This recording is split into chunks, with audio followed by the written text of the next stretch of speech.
Je lis du livre de Genèse chapitre 29, les versets 11 et 12. Le thème d'aujourd'hui, c'est courir. Et Jacob baisa Rachel. Il éleva la voix et pleura. Jacob apprit à Rachel qu'il était parent de son père, qu'il était le fils de Rebecca. Et elle courut l'annoncer à son père. Prions. Seigneur,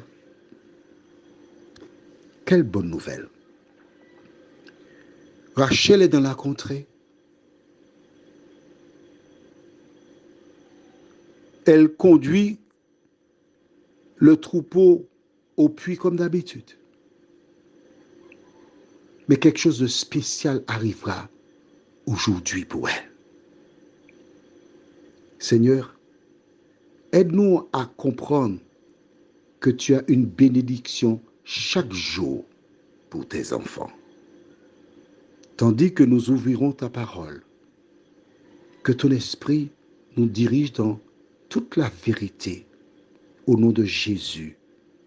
Amen.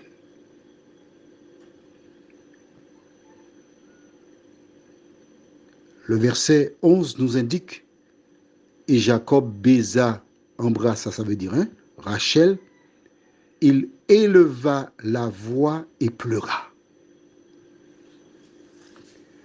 Toute la souffrance qui était en lui, il avait besoin de se libérer. En voyant Rachel, il la prit dans ses bras, l'embrassa et se mit à pleurer. Waouh! Quelque chose,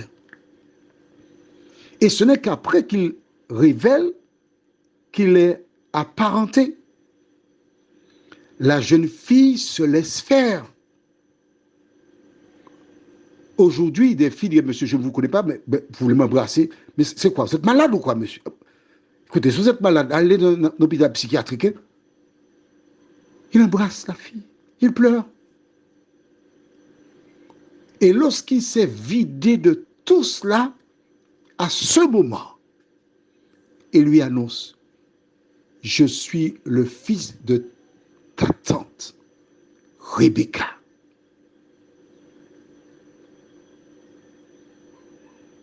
Sœur de ton père Laban. Aussitôt que Rachel entend cela, elle abandonne le bonhomme. Et la Bible dit, elle fait quoi? Elle court pour aller le dire. On va le lire verset 12, regarde bien. Jacob apprit à Rachel qu'il était parent de son père, qu'il était fils de Rebecca. Et elle courut l'annoncer à son père. Elle fait quoi? Elle courut. Lisons un tout petit peu en avant. Dans Genèse chapitre 24. Tu as trouvé? Genèse 24, verset 28. Ça, c'est lorsque le serviteur rencontre Rebecca. Que fait Rebecca? Verset 28. La jeune fille courut raconter ces choses à la maison de sa mère. Rachel a fait exactement comme sa tante. À partir du moment où Jacob lui dit, il y a un lien de parenté entre toi et moi, Rebecca avait couru pour l'annoncer à sa famille. Elle fait de même, elle court pour aller l'annoncer à sa famille. Tu appelles ça une coïncidence? Non, ce n'est pas une coïncidence. C'est l'attitude qu'on adopte quand on rencontre une affaire, quand on est conduit par Dieu, quand on sait que c'est une affaire sérieuse. Les deux femmes ont couru pour apporter la nouvelle. Aujourd'hui, toi et moi, nous devons courir non pas pour annoncer qu'on a trouvé une affaire, mais courir pour annoncer l'évangile, courir pour partager la foi avec celles et ceux qui ne connaissent pas Jésus. Le sais-tu?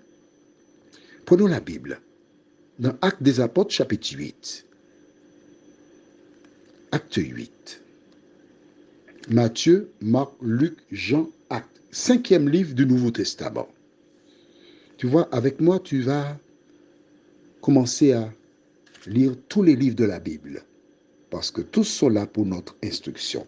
Et nous allons lire à partir du verset 26.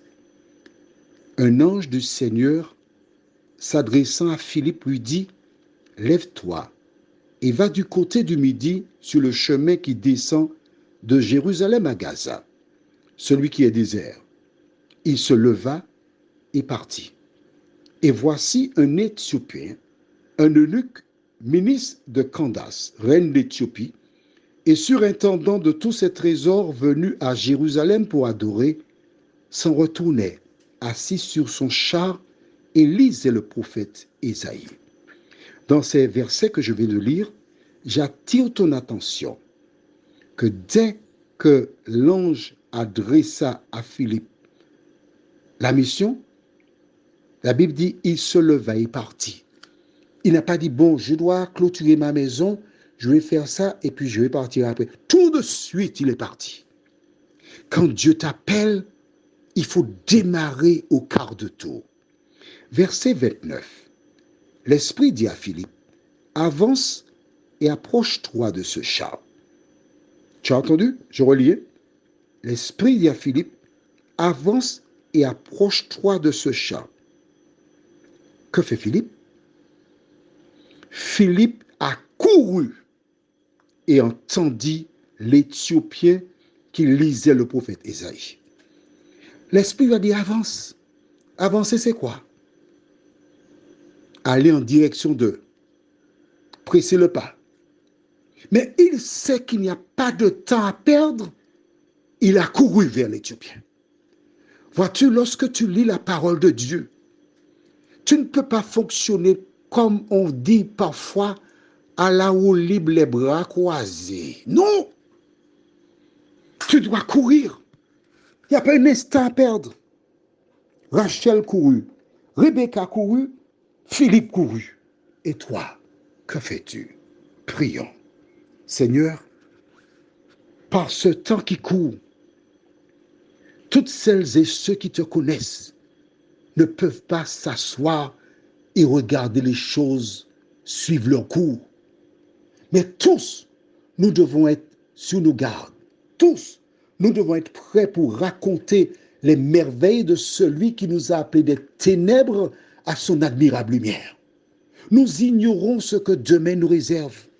Et quand tu nous mets en contact avec des gens, c'est pour les aider à te connaître, toi, le seul vrai Dieu, et obtiennent la vie éternelle. Nous avons été négligents parfois, Seigneur. Aide-nous à compter d'aujourd'hui, à fonctionner différemment, nous t'en prions. Au nom de Jésus et pour ta gloire éternelle. Amen. Je te souhaite une bonne nuit.